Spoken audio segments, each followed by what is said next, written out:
Students, Bihar ANM संविदा vacancy की तैयारी कर रहे सभी स्टूडेंट्स के लिए आज का क्लास जो है वो बहुत ही इंपॉर्टेंट होने वाला है, क्योंकि आज के क्लास में जो मिडवाइफरी के इंपॉर्टेंट क्वेश्चंस है वो सारे के सारे कवर कराने वाली हूँ मैं। अगर आप भी चाहते हैं कि आप एग्ज़ाम का आपका बहुत ही ज़्यादा कम दिन बचा है, तो इन बिल्कुल कम दिनों में जो है वो बहुत ज़्यादा से ज़्यादा एमसीक्यू क्वेश्चंस की प्रैक्टिस कर पाएँ, साथ ही साथ आप ढेर सारे मॉक टेस्ट दे पाएँ, आप जो है वो कंप्लीट पीडीएफ नोट्स आपको मिल पाए जिससे आप रिवीजन कर पाएँ, तो ये सारी चीज़ें आपको जो है वो हमारे यकीन बैच में मिल रही होगी, जिसका प्राइस सिर्फ और सिर्फ 399 कर दिया गया है।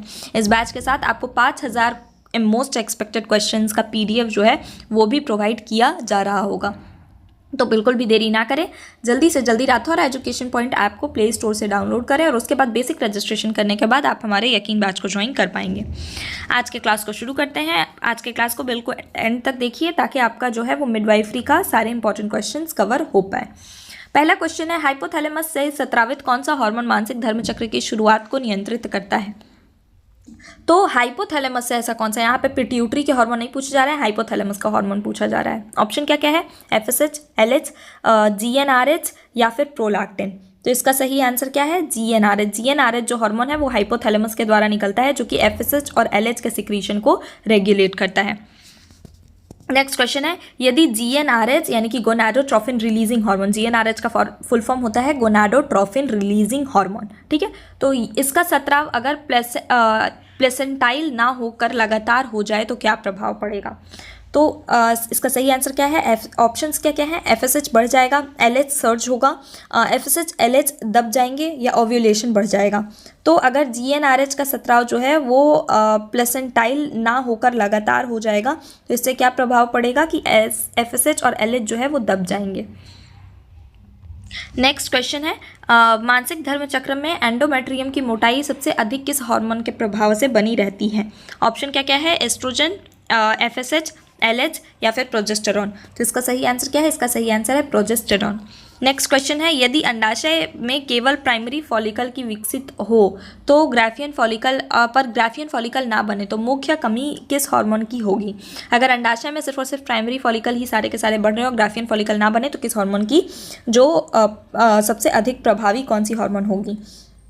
नेक्स्ट क्वेश्चन है, ऑप्शंस है एफएसएच, एलएच, एस्ट्रोजन या फिर इनिबिन। तो इसका सही आंसर क्या है? इसका सही आंसर है एलएच। एलएच हार्मोन जो होगा उसकी मुख्यतः कमी देखने को होगी, मिलेगी। ठीक है, नेक्स्ट क्वेश्चन है, फैलोपियन ट्यूब की मांसपेशी परत का संकुचन किसके परिवहन में सहायक होता है? ऑप्शन है शुक्राणु, अंडाणु, निषेचित अंडाणु या फिर उपयुक्त सभी।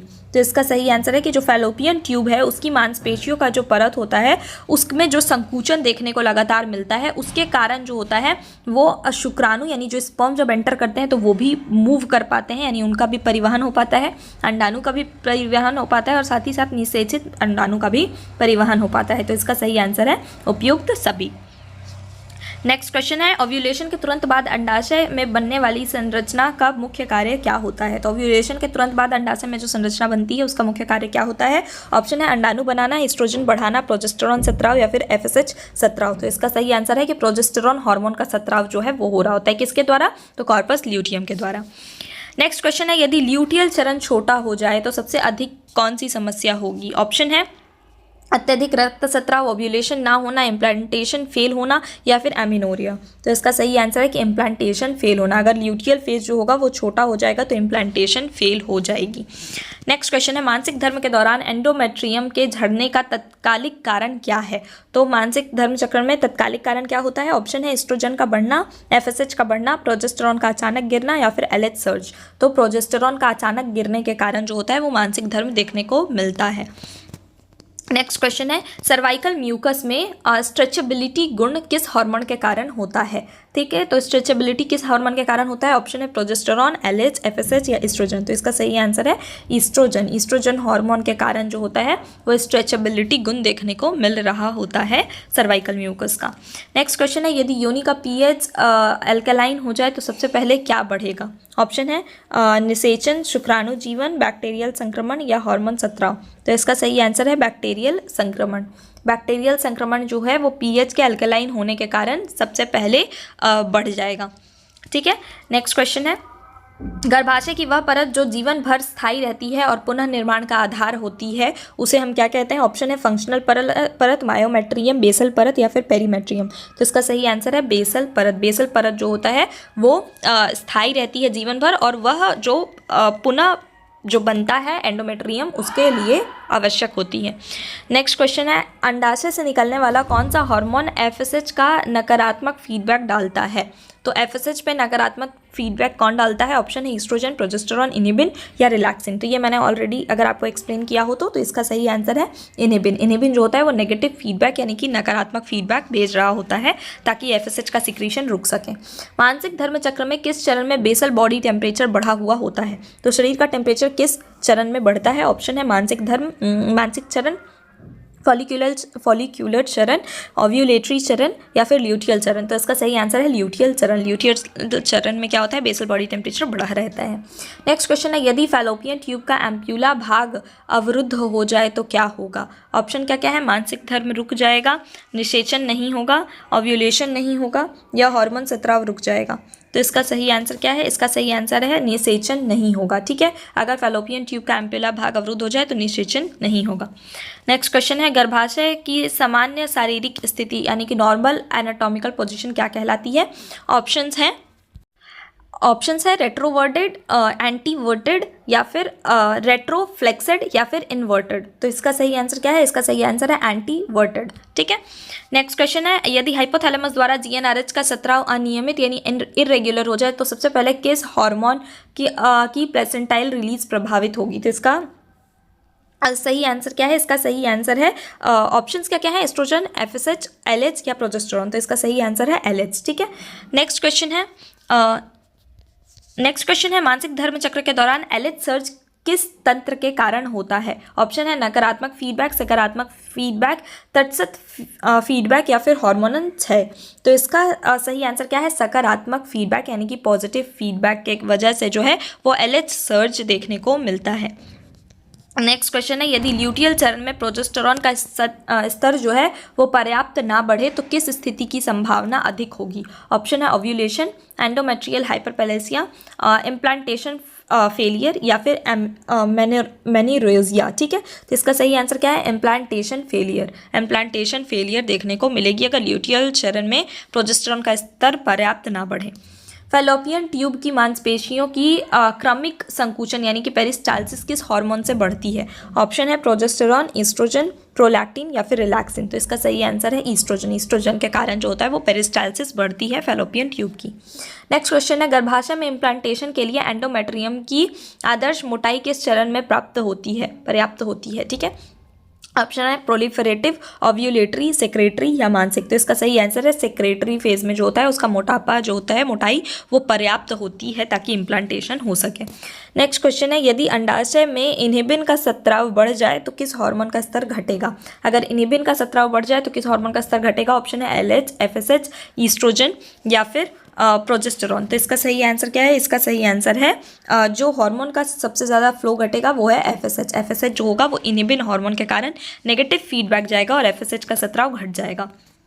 नेक्स्ट क्वेश्चन है, गर्भाशय ग्रीवा के म्यूकस को स्पर्म फ्रेंडली बनाने वाला हार्मोन कौन सा होता है? तो गर्भाशय ग्रीवा के म्यूकस जो होता है उसको स्पर्म फ्रेंडली बनाने वाला हार्मोन कौन सा होता है? ऑप्शन है प्रोजेस्टेरॉन, एफएसएच, एलएच या फिर ईस्ट्रोजन। तो इसका सही आंसर है ईस्ट्रोजन।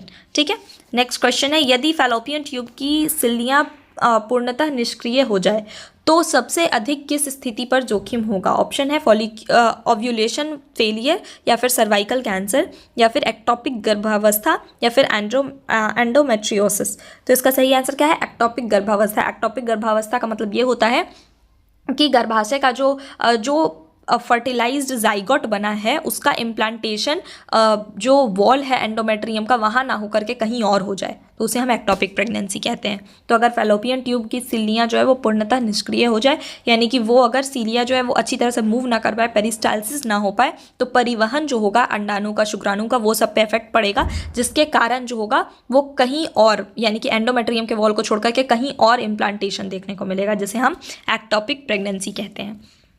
नेक्स्ट क्वेश्चन है, मानसिक धर्म चक्र में प्रोलिफरेटिव चरण की समाप्ति किस घटना से होती है? ऑप्शन है मानसिक धर्म, एलएच सर्ज, ओव्यूलेशन, या फिर प्रोजेस्टेरॉन स्राव। तो मासिक धर्म चक्र में प्रोलिफरेटिव चरण की समाप्ति जो होती है वो ओव्यूलेशन पे हो जाती है। ठीक है, नेक्स्ट क्वेश्चन है, यदि गर्भावस्था में मायोमेट्रियम परत अत्यधिक सक्रिय हो जाए तो किस प्रकार की समस्या उत्पन्न हो सकती है? ऑप्शन क्या क्या है? इम्प्लांटेशन फेल, या फिर बांझपन, या फिर समय पूर्व प्रसव, या फिर एमिनोरिया। तो इसका सही आंसर क्या है? समय पूर्व प्रसव जो है वो देखने को मिल सकता है। ठीक है, यानी कि अर्ली डिलीवरी। नेक्स्ट क्वेश्चन है, बेसल बॉडी टेम्परेचर में वृद्धि का प्रत्यक्ष कारण क्या होता है? ऑप्शन है एस्ट्रोजन, एलएच, एफएसएच, या फिर प्रोजेस्टेरॉन। तो इसका सही आंसर है प्रोजेस्टेरॉन। ठीक है, नेक्स्ट क्वेश्चन है, यदि सर्वाइकल म्यूकस लगातार गाढ़ा बना रहे तो इस प्रक्रिया का पर सबसे अधिक प्रभाव पड़ेगा? ऑप्शन है मासिक धर्म, निषेचन, या फिर ओव्यूलेशन, या फिर हार्मोन संतुलन। तो इसका सही आंसर है निषेचन पे जो होगा वो प्रभाव पड़ रहा होगा।